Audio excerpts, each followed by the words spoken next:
저희 다 같이 조용한 기도하심으로 우리 주일 예배를 하나님 앞에 드리도록 하겠습니다. 우리 다 같이 기도합니다. 내 아들아, 내 아비의 명령을 지키며 내 어미의 법을 떠나지 말고 그것을 항상 내 마음에 새기며 내 목에 매라. 그것이 내가 다닐 때에 너를 인도하며 내가 잘 때에 너를 보호하며 내가 깰 때에 너와 더불어 말하리니. 대저 명령은 등불이요 법은 빛이요 훈계의 책망은 곧 생명의 길이라. 아멘. 사랑과 은혜가 많으신 하나님, 참으로 감사를 드립니다.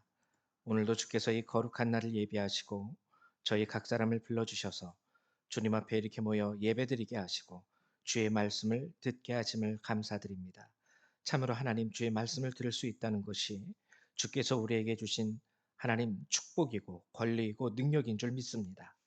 오늘도 하나님의 말씀을 통하여 우리 성도님들이 위로를 얻게 하시고 세임과 능력을 얻게 하시며 나음과 하나님 고침과 회개함과 깨끗함과 거룩함이 임할 수 있도록 축복하여 주옵소서. 감사드립니다. 주 예수님의 이름으로 기도했습니다. 아멘. 저희 다 같이 일어나셔서 사도신경으로 주님 앞에 신앙 고백 드리도록 하겠습니다. 우리 다 같이 신앙 고백 드립니다. 나는 전능하신 아버지 하나님, 천지의 창조주를 믿습니다. 나는 그의 유일하신 아들, 우리 주 예수 그리스도를 믿습니다.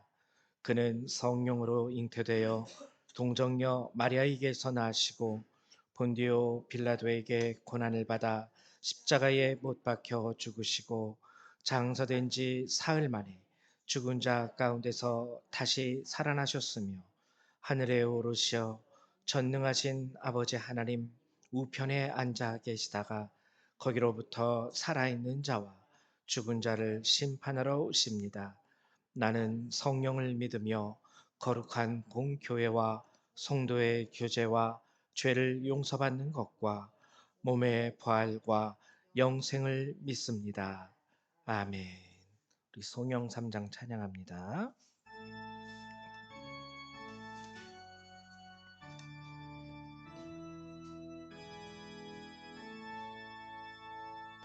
성부 성자와 성령 찬송과 영광 돌려보내세.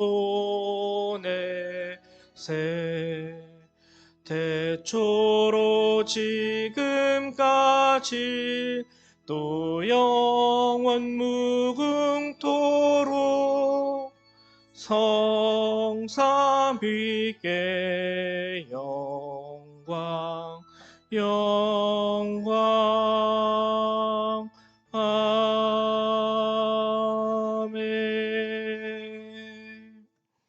저희 찬송가 뒤에 있는 교동문 함께 나누실 텐데요. 우리 교동문 96번을 함께 교독하도록 하겠습니다. 교동문 96번입니다. 우리 한 절 한 절 같이 교독하도록 하죠. 교동문 96번 어린이 주일입니다. 보라, 자식들은 여호와의 기업이요 젊은 자의 자식은 장사의 수중에 화살 같으니.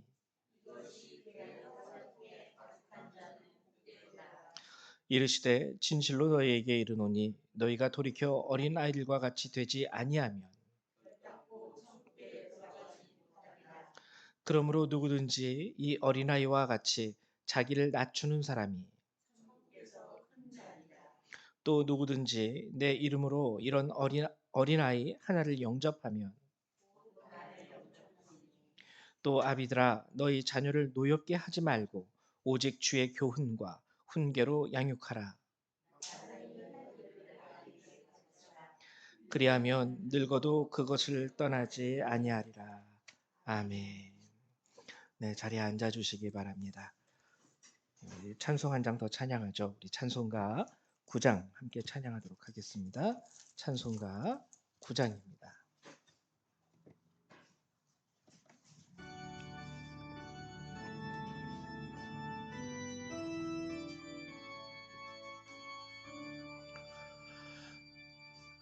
하늘에 가득 찬 영광의 하나님, 온 땅에 충만한 존귀하신 하나님, 생명과 빛으로 지혜와 권능으로 언제나 우리를 지키시는 하나님, 성부와 성자와 성령 삼위의 하나님, 우리 예배를 받아주시옵소서.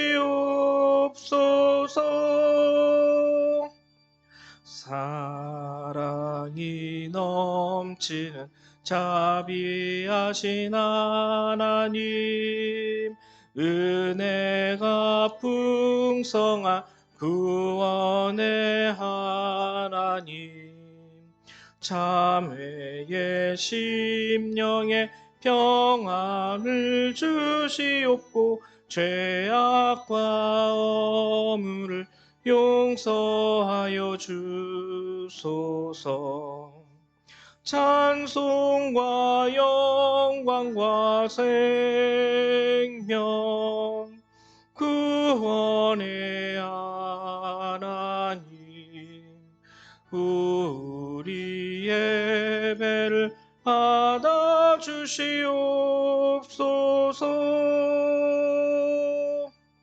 연약한 심령을 굳게 세워주시고 우둔한 마음을 지혜롭게 하시고 주의 뜻 받들어 참되게 살아가며 주 말씀 따라서 용감하게 하소서.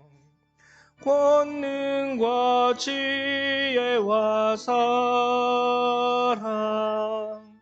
은혜의 하나님, 우리 예배를 받아주시옵소서.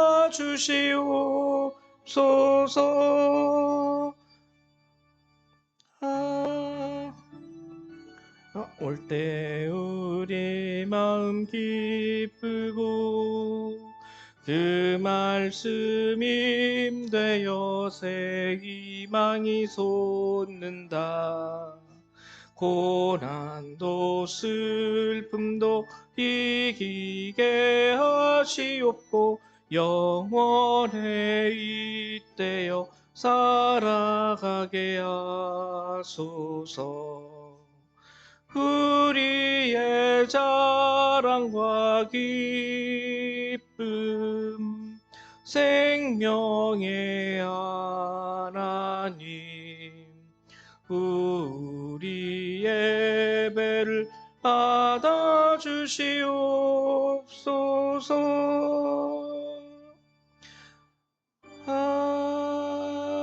아멘. 네, 이 시간에는 우리 홍길표 장로님 나오셔서 예배를 위해서 기도해 주시겠습니다.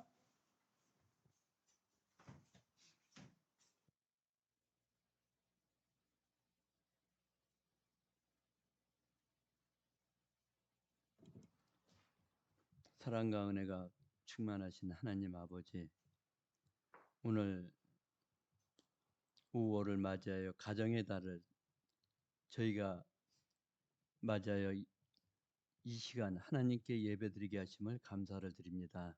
특별히 우리들 가정, 저희들 가정을 이루게 하시고 가족 간에 슬프고 또한 어렵고 힘들 때 그것을 서로 의지하고 의논하며 또 기쁠 때 즐거움을 함께하게 한 가정을 이루게 하신 하나님께 감사를 드립니다.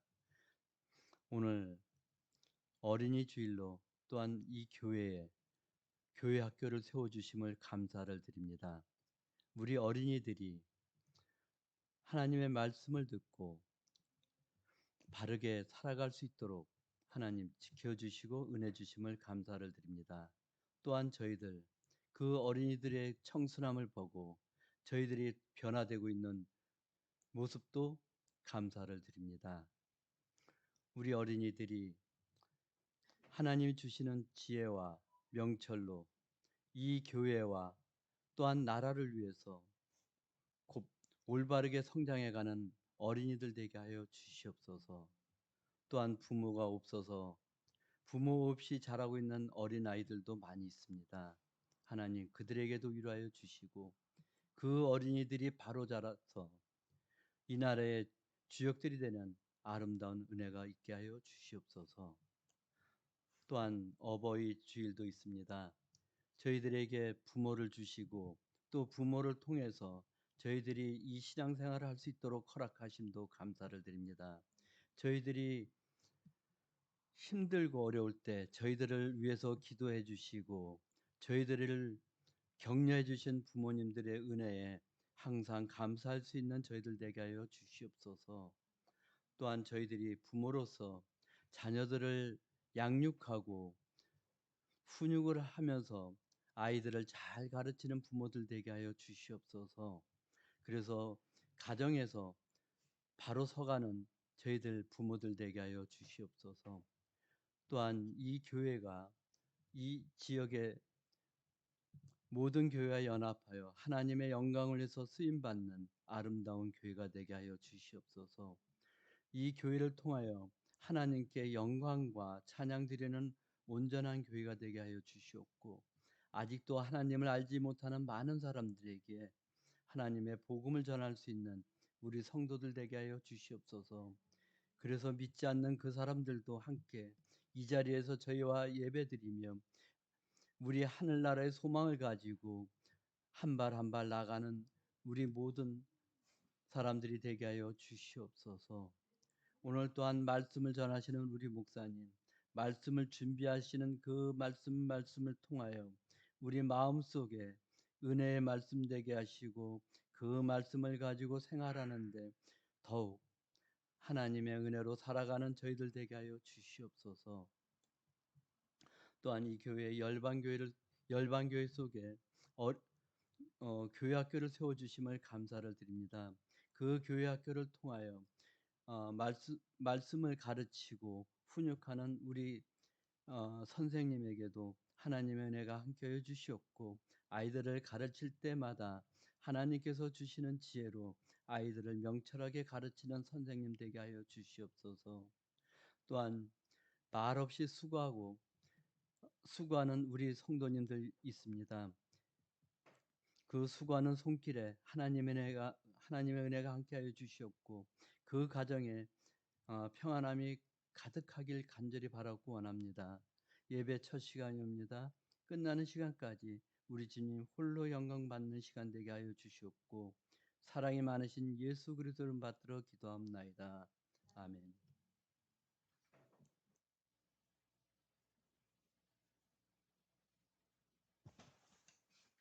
네, 감사드립니다. 예, 이 시간에는 우리 함께 나눌 하나님의 말씀 같이 찾아보도록 하죠. 오늘 함께 나눌 하나님의 말씀은 사도행전 27장 1절에서 26절의 말씀입니다. 사도행전 27장 1절에서 26절의 말씀입니다.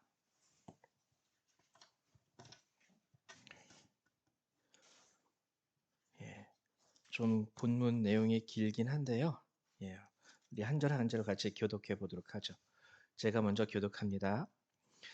우리가 배를 타고 이달리아에 가기로 작정됨에 바울과 다른 죄수 몇 사람을 어, 아구수도대의 백부장 율리오란 사람에게 맡기니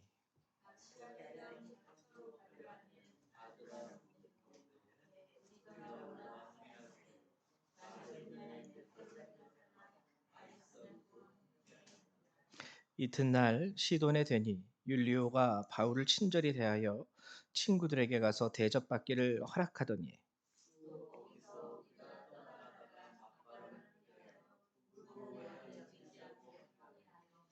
길리기아와 밤빌리아 바다를 건너 루기아의 무라시에 이르러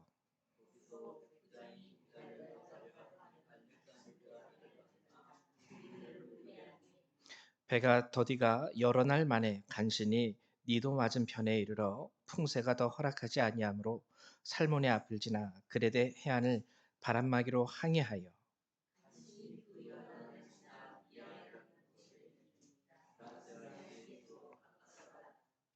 여러 날이 걸려 금식하는 절기가 이미 지났으므로 항해하기가 위태한지라 바울이 그들을 권하여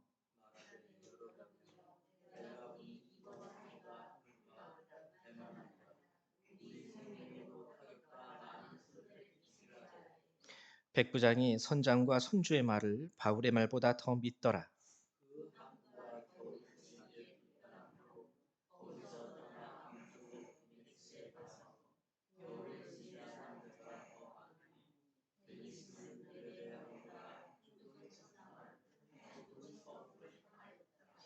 남풍이 순하게 불매 그들이 뜻을 이룬 줄 알고 닻을 감아 그레데 해변을 끼고 항해하더니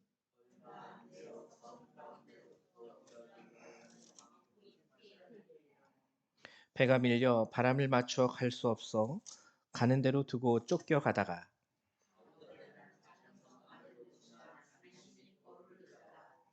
끌어올리고 줄을 가지고 성체를 둘러 감고 스르디스에 걸릴까 두려워하여 연장을 내리고 그냥 쫓겨가더니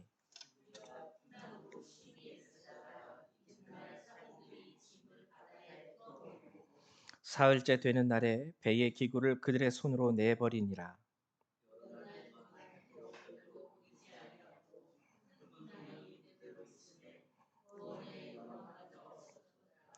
여러 사람이 오래 먹지 못하였음에 바울이 가운데 서서 말하되 여러분이여 내 말을 듣고 그레데에서 떠나지 아니하여 이 타격과 손상을 면하였더라면 좋을 뻔하였느니라.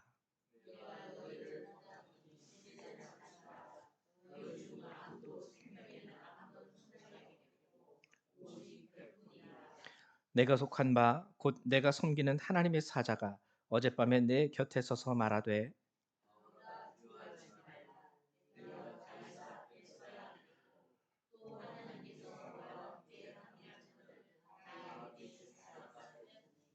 그러므로 여러분이여 안심하라 나는 내게 말씀하신 그대로 되리라고 하나님을 믿노라.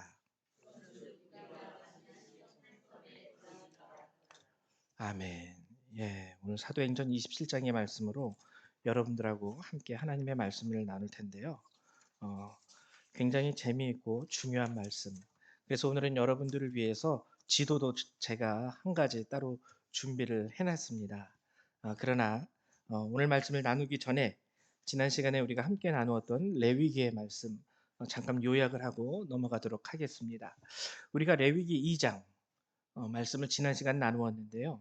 1장과 2장은 번제와 소제에 관한 하나님의 말씀이에요. 레위기라는 책 이름 자체가 원래는 무슨 뜻이냐면 주께서 부르셨다라는 뜻입니다. 하나님께서 이스라엘 백성을 이제 자기 백성으로 삼기 위하여 부르시고 하나님의 백성으로서 살아가야 하는 삶의 모습 그리고 그들에게 어떻게 하나님을 섬기면 되는지를 알려주시기 위해서 쓴 책이 바로 레위기예요. 그러니까 레위기는 그리스도인이 되기 위한 가장 기본적인 지침서라고 여러분들이 아시면 됩니다. 그리스도인, 하나님의 백성이 되기 위한 가장 기본을 알려주는 지침서. 그 지침서 처음 시작이 무엇으로 시작하냐면 번제와 소제로 시작을 하는 거예요. 하나님께는 이렇게 제사, 즉 예배를 드릴 수 있어야 돼 라는 말씀으로 시작을 했죠. 그래서 이 제사를 통해서 우리가 기본적으로 하나님을 어떻게 섬기는 자가 되어야 하는가 그것에 대해서 우리가 함께 나눈 것이 첫 번째로는 번제에 있어서 흠없는 것으로 주님께 드려라. 흠없는 것. 그래서 단순히 그때는 동물 중에 흠없는 수컷으로 하나님 앞에 드리는 것이라고 했지만 여기서 흠이 없다라는 것은요. 우리가 하나님께 드리는 이 예배가 하나님께서 기뻐 받으시기에 합당하도록 우리 자신의 삶이 흠이 없어야 돼요.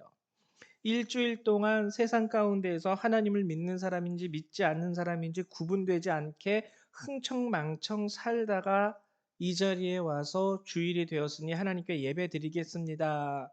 라고 우리가 드리는 우리 삶의 모습, 예배의 자세, 그리고 우리가 드리는 헌금, 이 모든 것들은 흠이 있는 것입니다. 흠이 있는 것으로 하나님께 드리는 예배는요, 하나님께서 안 받으세요. 그리고 더 나아가서 하나님이 그들에게 축복의 말씀은커녕 저주의 말씀을 하십니다. 흠 있는 것으로 하나님께 예배를 드리는 자들. 그래서 흠 없는 것으로 하나님께 예배를 드려라. 우리의 삶의 모습이 중요하다고 그랬죠. 그리고 누룩과 꿀을 넣지 말아라. 누룩을 넣으면 빵이 부풀어지죠. 떡에다가 빵에다가 반죽에다가 누룩을 넣고 구우면은 몇십 배 이렇게 부풀어집니다. 맛있는 빵이 되는 것이죠. 근데 하나님은 그걸 싫어하신다라고 하셨는데, 그것은 뭐냐면 우리가 하나님 앞에 나와서 예배를 드릴 때에는 오직 한 가지밖에 없어요. 저는 하나님의 자녀입니다. 하나님, 저는 죄인입니다. 하나님, 저는 연약한 자입니다.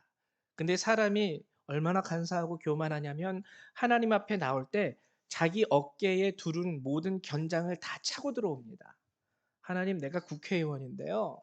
하나님, 내가 어느 암흑의 회사의 상무이사인데요. 하나님은 그런 걸 싫어하신다라는 거예요. 그냥 겸손하게 저는 죄인입니다. 하나님의 은혜가 없이는 저는 살아갈 수 없습니다.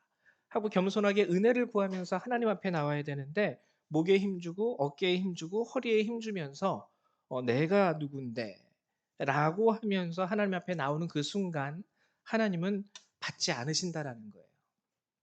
그리고 향기로운 냄새를 내기 위한 목적으로 예배를 드리지 말아라. 하나님 앞에 드리는 우리의 모든 소재가 하나님 앞에 향기로운 냄새이긴 한데요. 하나님이 아니라 이 냄새를 내기 위한 예배. 이거는 뭐냐면 우리의 예배는요, 온전히 하나님을 목적에 둬야 돼요. 오직 하나님께, 오직 주께 영광, 오직 하나님의 얻기를 위하여, 하나님의 은혜를 얻기 위하여. 근데 다른 사람들의 눈치를 보면서 하나님이 아닌 두 번째, 세 번째 것을 위해서 예배에 참석하는 자들. 하나님은 그것을 기뻐하시지 않는다라는 것이죠.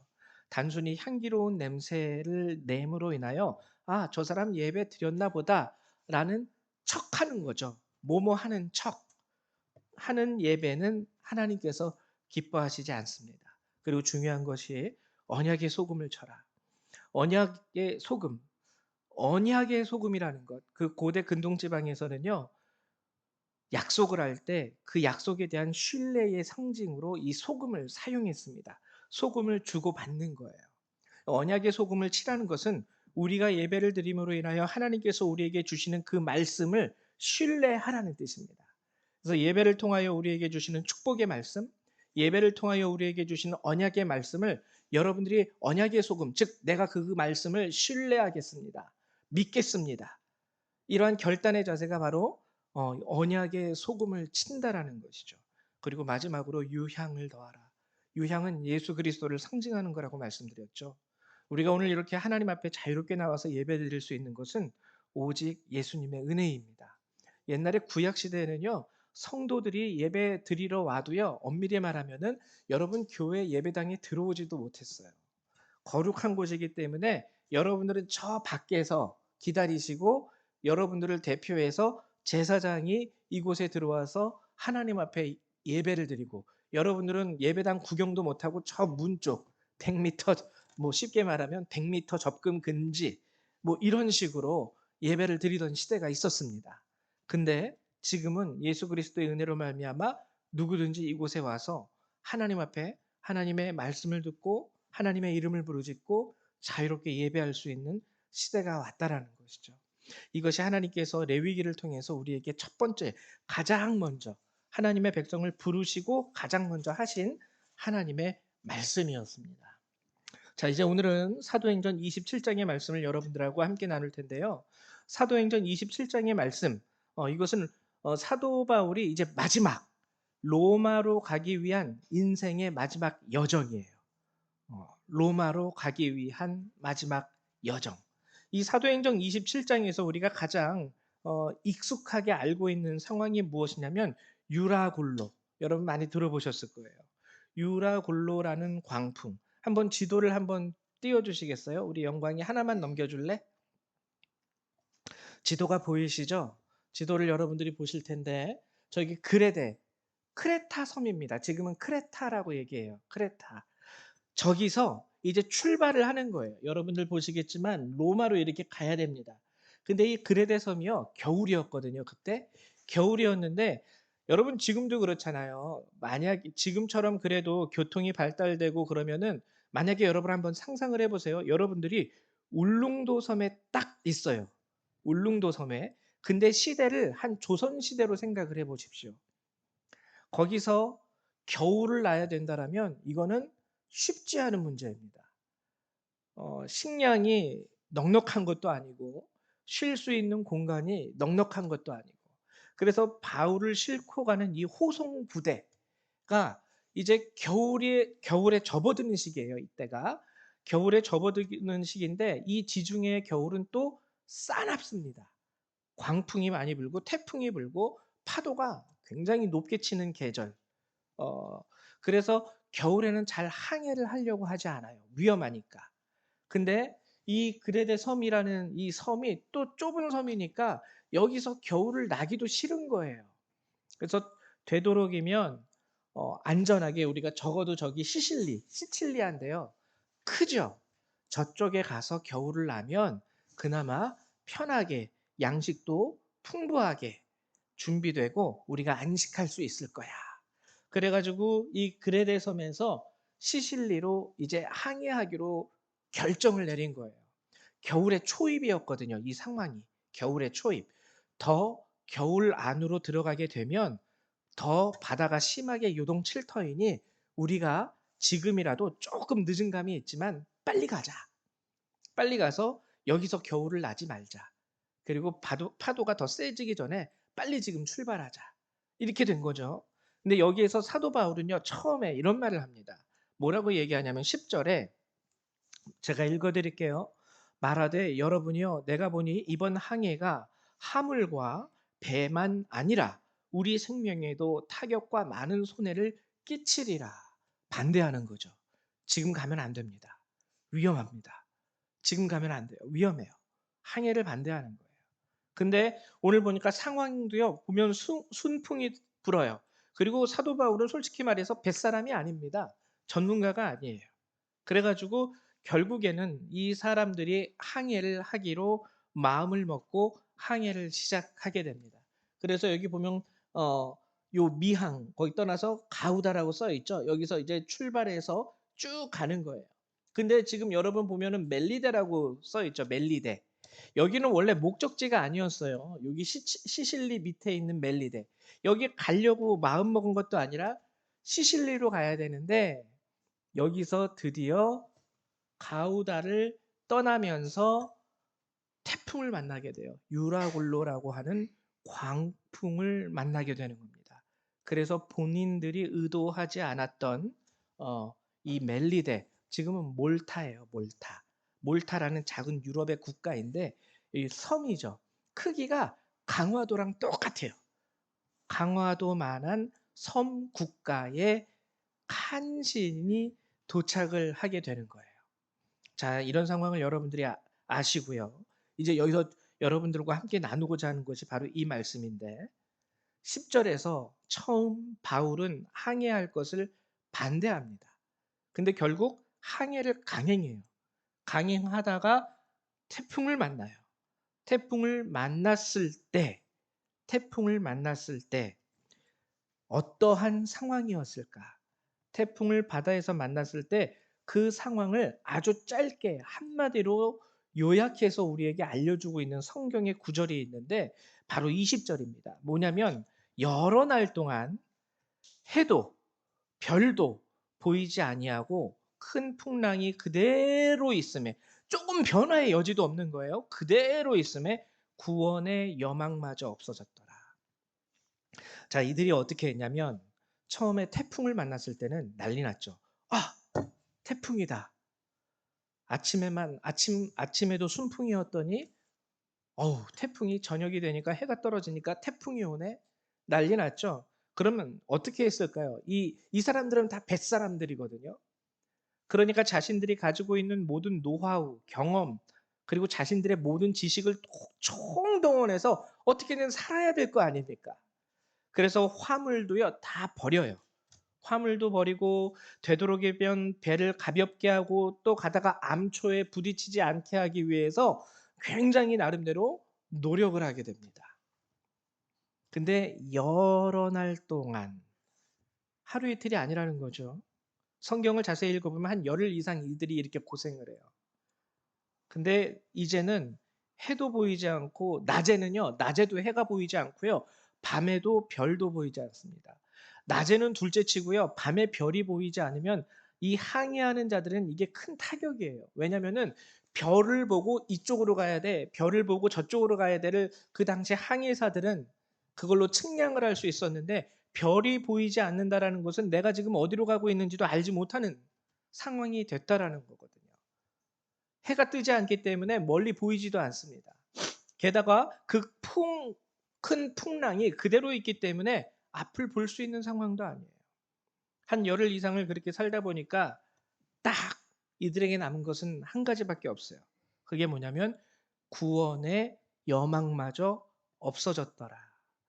구원에 대한 여망이 다 사라진 공허한 마음, 두려운 마음, 이거 외에는 이제 이들에게 남은 것이 아무것도 없는 것입니다. 여러분, 구원의 여망이 사라졌다라는 이 말이요. 아주 짧은 말이지만 굉장히 여기에는 큰 의미가 담겨져 있어요. 구원의 여망이 없어졌다라는 것은 이제 삶의 의지마저 사라졌다라는 겁니다. 삶의 의지마저.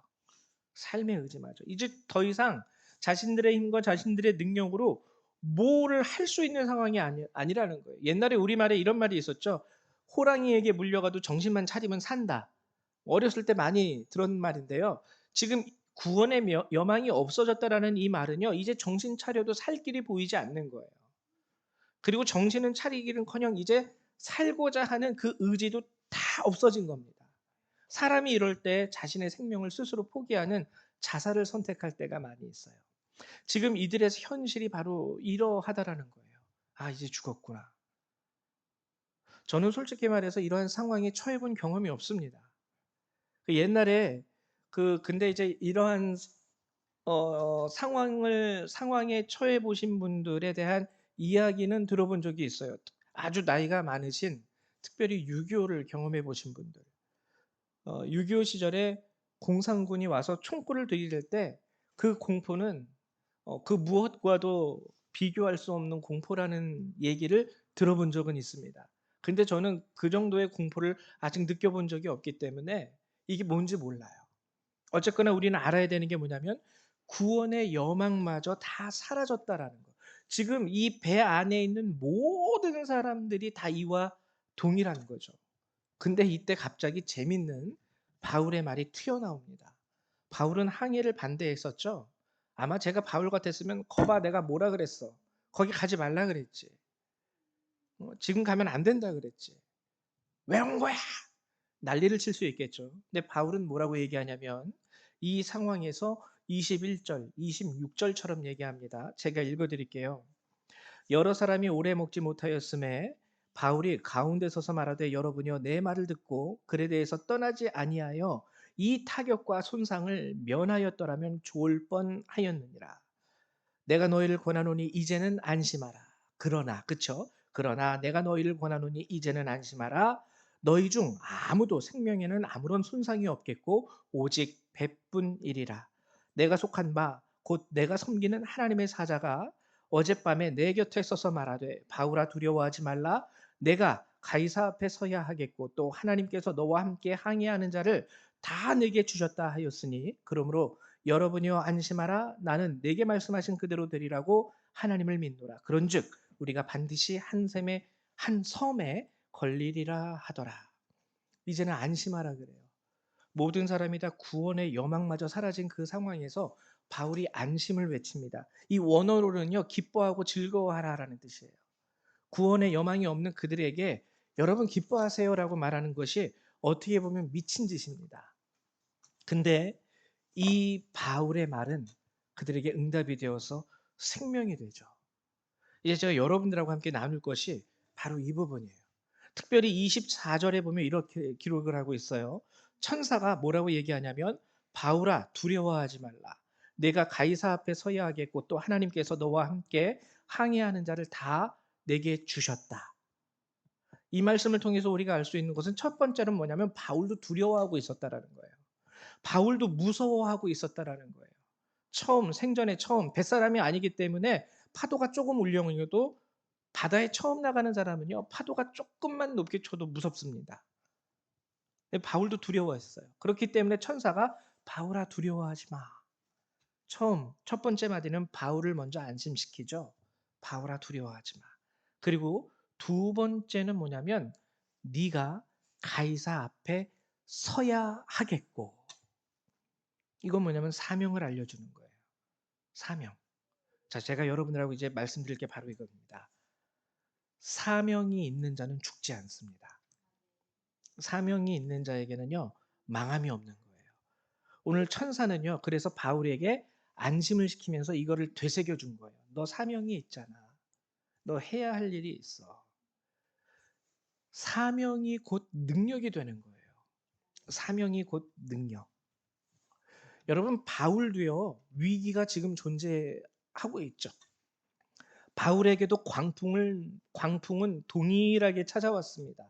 바울도요, 그 태풍 가운데 이 사람들과 함께 있는 거예요. 그리스도인이라고요, 하나님이 고속에서 쏙 이렇게 빼내지 않으세요. 이거 우리 착각하면 안 돼요. 전쟁이 일어날 때 그리스도인이라고 너는 여기 잠깐 여기서 피하고 있어. 얘네 전쟁 끝나면은 너 여기 쏙 들어가게 해줄게. 그러지 않는다라는 거예요. 태풍은 누구에게나 다 예수를 믿는다고 태풍이 쏙쏙쏙쏙쏙 막 피해가는 거 아닙니다.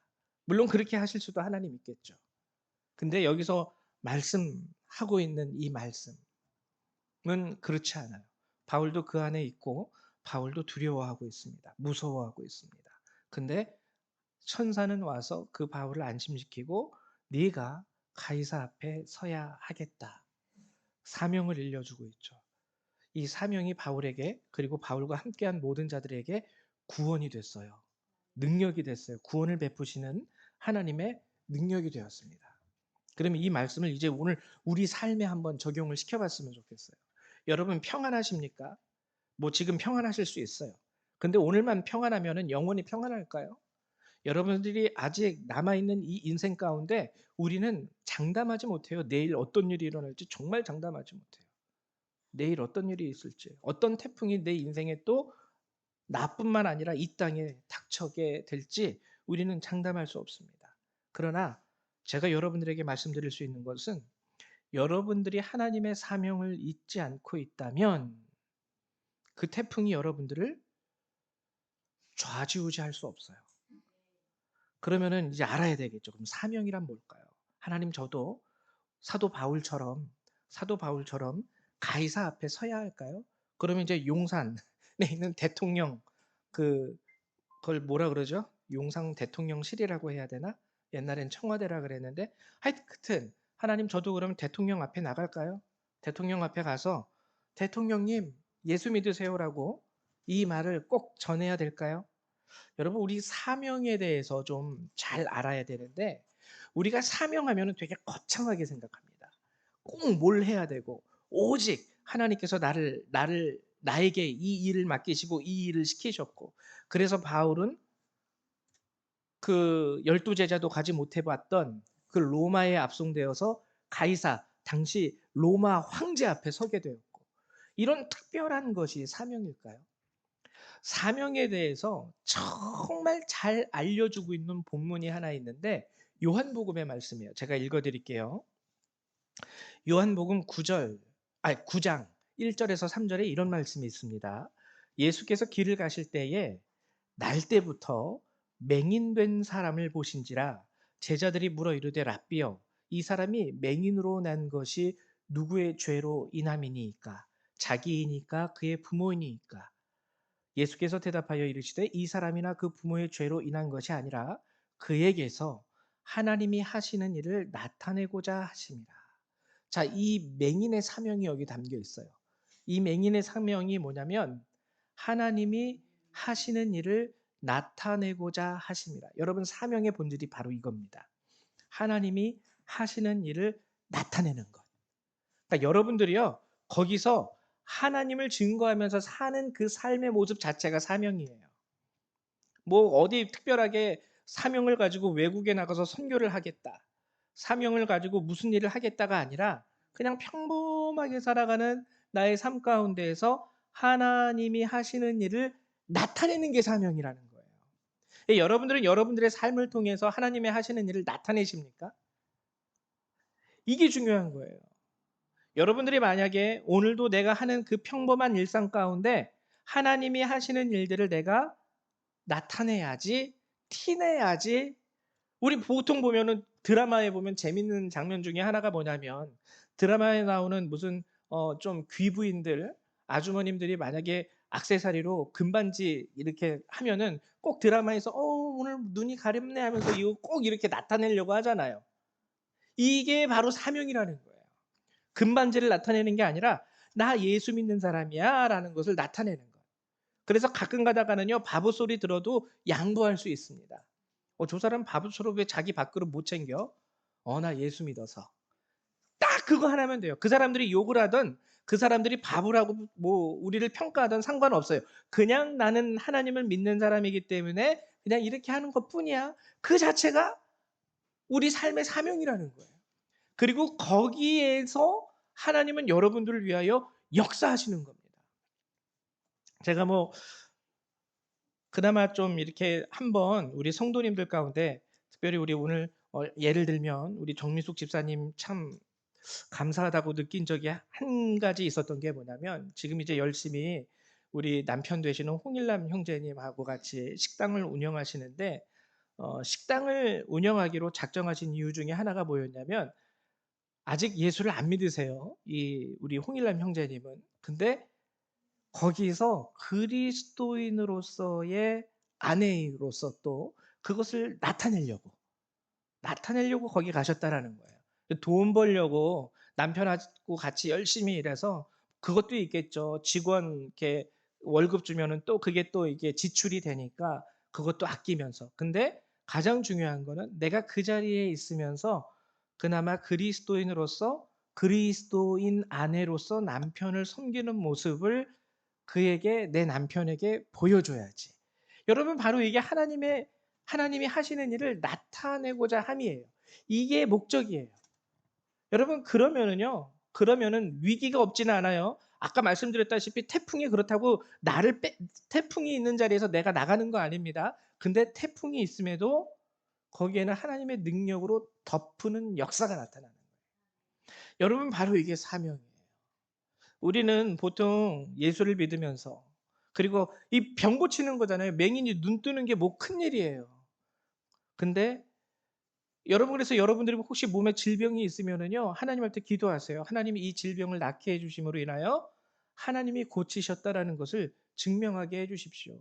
우리나라 한국 교회의 역사 가운데 이러한 일로 하나님의 살아계심을 나타낸 목사님 계시죠? 조용기 목사님.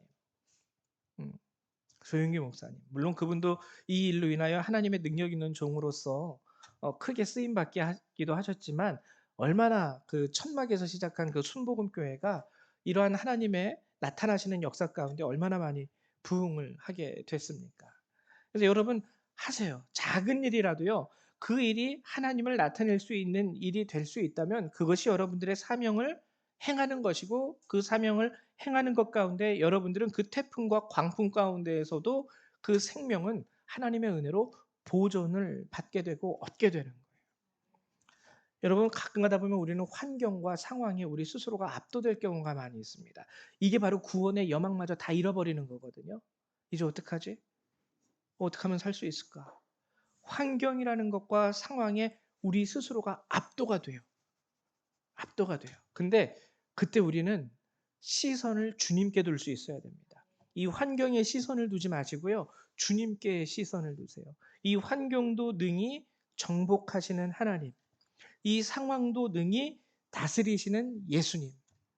우리 하나님께 우리의 시선을 두고 그 가운데에서 내가 지금 이 나의 모습으로 하나님을 나타낼 수 있는 그 일에 집중해 보십시오. 거리에 나가서 전도지 들고 예수님 믿으세요라고 하는 것도 좋지만 여러분들 가정에서부터 시작하시는 것이 좋습니다. 왜? 아직 우리들의 가정 가운데 예수를 믿지 않는 많은 사람들이 있거든요. 그들 앞에서 내가 이렇게 하는 게, 결과는 여러분 상관하지 마세요. 그 사람이 변하든 변하지 않든 상관하지 마세요. 다만 여러분들이 그 일을 행할 때 하나님의 능력이 나타나는 것다는 것만 여러분들이 믿고 언약의 소금을 치듯이 그것을 믿고 신뢰하시면 되는 겁니다. 여러분들이 그러한 삶을 살아가실 때 하나님이요 자신을 스스로 증거하시고 나타내시고 하나님의 역사가 나타나는 거예요. 오늘 바울은요 자신도 비록 두려웠지만 천사가 사명을 알려줬을 때 그것을 붙잡았습니다. 뭐라고 얘기합니까? 바울이 하나님이 말씀하신 그대로 되리라고 나는 믿습니다. 바울이 선포한 게 그거 아니었습니까? 다시 사명을 붙잡았을 때 그들은 몰타라는 이 작은 섬에 그나마 상륙할 수 있었고 거기서 생명의 구원을 얻을 수 있게 되었어요. 여러분들의 인생에도 동일합니다. 힘들고 어렵고 또는 외롭고 절망스러운 상황이 여러분들을 압도할 수 있습니다.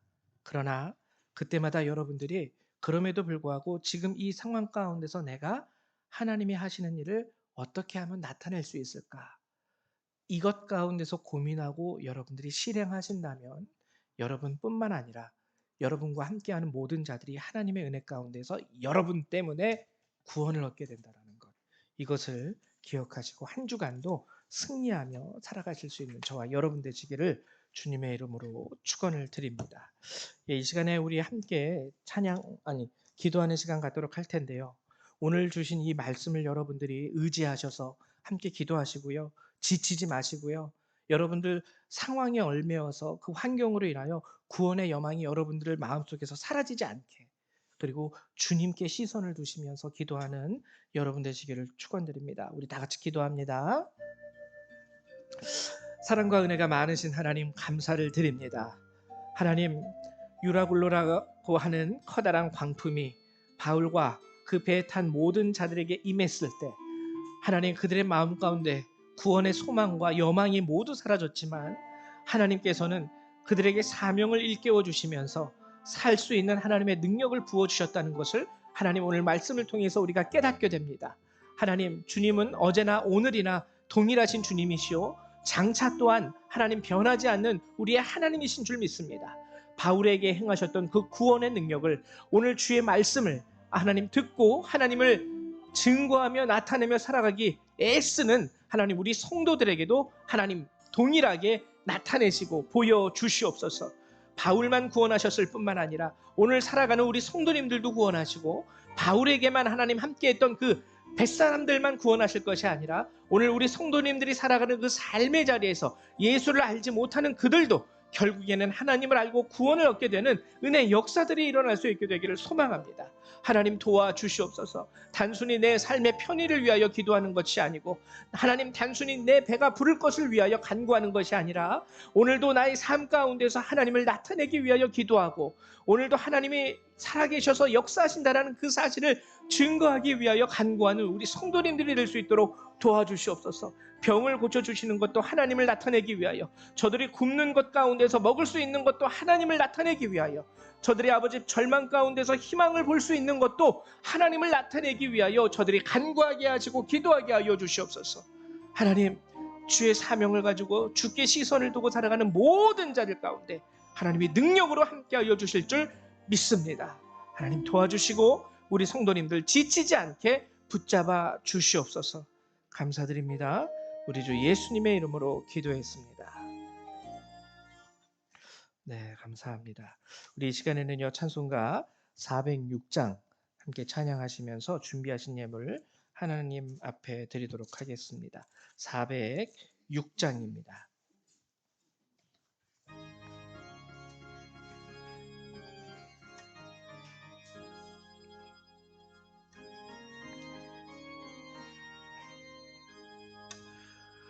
고난 내 영혼 편히 쉴 곳과 풍랑이 일어도 안전한 보구 폭풍까지도 다스리시는 주의 영원한 바르지에 주의 영원하신 팔 함께 하사 항상 나를 붙드시니 어느 곳에 가든지 요동하지 않음은 주의 팔을 의지함이라.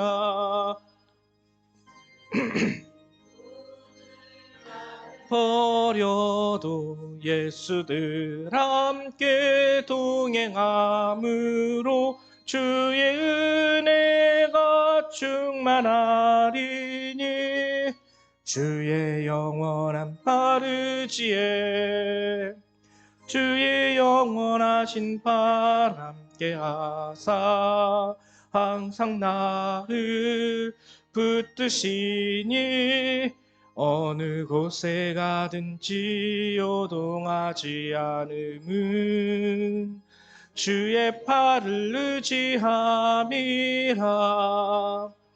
나의 믿음이 연약해져도 미리 예비한 힘을 주시며 위태할 때도 안보하시는 주의 영원한 바르지에 주의 영원하신 팔 함께 하사 항상 나를 붙드시니 어느 곳에 가든지 요동하지 않음은 주의 팔을 의지함이라. 능치 못한 것 주께 없으니 나의 일생을 주께 맡기면 나의 모든 짐 대신 지시는 주의 영원한 바르지에 주의 영원하신 팔 함께 하사 항상 나를 붙드시니 어느 곳에 가든지 요동하지 않음은 주의 팔을 의지함이라. 아멘. 우리 드리신 예물 위해서 잠깐 기도하겠습니다. 사랑과 은혜가 많으신 하나님 참으로 감사를 드립니다. 날마다 우리가 모일 때마다 하나님께서 귀한 말씀으로 우리에게 허락해 주시고 또 말씀을 주심에 그 안에 하나님의 언약을 담아 우리를 축복하여 주심도 감사드립니다. 오늘도 우리 성도님들이 그 크신 하나님의 은혜에 감사함으로 하나님 이 작은 예물을 정성스럽게 구별하여 하나님 앞에 내어드립니다. 하나님, 한 주간도 이 세상 가운데 땀 흘리며 살아왔던 우리 성도님들이 하나님 주께 감사함으로 그들의 정성과 마음과 그 인생의 노고를 담아 하나님 이 예물로 하나님 앞에 드리오니 주께서 귀하게 받아주시고 하나님 예물을 드리는 자들의 손길 가운데 주의 은혜와 축복을 날마다 더하여 주시옵소서. 오늘도 이 예물을 받으심으로 말미암아 하나님의 일들이 우리 교회 가운데서 확장되어질 수 있도록 도와주시고 주께서 기뻐하시는 곳에 이 예물이 온전히 쓰임받게 하여 주옵소서. 감사드리며 예수님의 이름으로 기도했습니다. 아멘. 네, 감사드립니다. 교회 소식을 잠깐 알려드릴게요. 오늘 이제 어린이 주일로 우리가 함께 예배를 드렸는데요. 우리 어린이들이 오전에 어린이 주일 선물과 시상품을 받아서 갔습니다. 얼마나 기뻐하던지요. 예, 이 다음 주일은요, 저희가 어버이 주일로 이제 예배를 드려요. 다음 주에는 우리 정미숙 집사님 부탁을 드립니다. 우리 식사를 같이 하게 될 거예요. 우리 교회에서 쌀을 구입해서 교회에서 이제 여기 전기밥솥에 쌀을 안치고 그리고 각 성도님들을 부탁드릴 것은 각 가정에서 이렇게 밑반찬 많이 가져오지 마시고요. 뭐 한두 가지 정도 여러분들이 마련하셔가지고 또 저희 교회 성도님들이 이렇게 많지 않으니까 한 넉넉하게 애들까지 같이 하면 한 15인분, 17인분, 좀 많으면 20인분 해가지고 우리가 함께 식사 교제를 나누었으면 합니다. 그래서 여러분들 다음 주에 어, 예- 어린아이들도 그래서 다음 주는 교회학교 예배가 없고요. 이 자리에 어린아이들과 같이 참석해 주시고 함께 식사 교제를 나누도록 할 거고요. 그리고 65세 이상 되시는 모든 어르신들에게 교회에서 작은 선물을 준비합니다. 가정당 한 개씩 준비하는데요. 우리 집사님도 준비해 놓을 거니까 예. 아니 뭐 못 오시더라도 예 우리 나중에 염재희 권사님 통해서 받아가시면 돼요. 네. 그리고 장로님하고 그리고 우리 저기 송현숙 예 우리 저희 교회 등록하신 분이에요. 지금 비록 요양병원에 계시지만 저희 교회 가족이기 때문에 예 송현순 우리 할머님 선물도 준비할 거고 우리 이명섭 성도님 오늘 참석을 못 하셨는데 이명섭 성도님 어머님 것도 해 놓도록 하겠습니다. 그래서 함께 오셔도 좋고요. 예 몸이 불편하시면은 뭐 어쩔 수 없고요. 근데 되도록이면 함께 오셨으면은 감사드릴 것 같아요. 예. 그리고 앞으로 여선교회 모임이 둘째 주, 넷째 주 토요일 저녁 7 시에 교회에서 진행을 하게 됩니다. 그래서 둘째 주와 넷째 주에는 토요일 가족 기도회 모임을 지금 여선교회 모임으로 대체하도록 하겠습니다. 예, 그 외 다른 사항은 여러분들이 주보를 참조해 주시면 됩니다. 우리 이 시간 다 같이 일어나셔서 찬송 1장 함께 찬양하시고요. 축도하심으로 예배를 마치도록 하죠.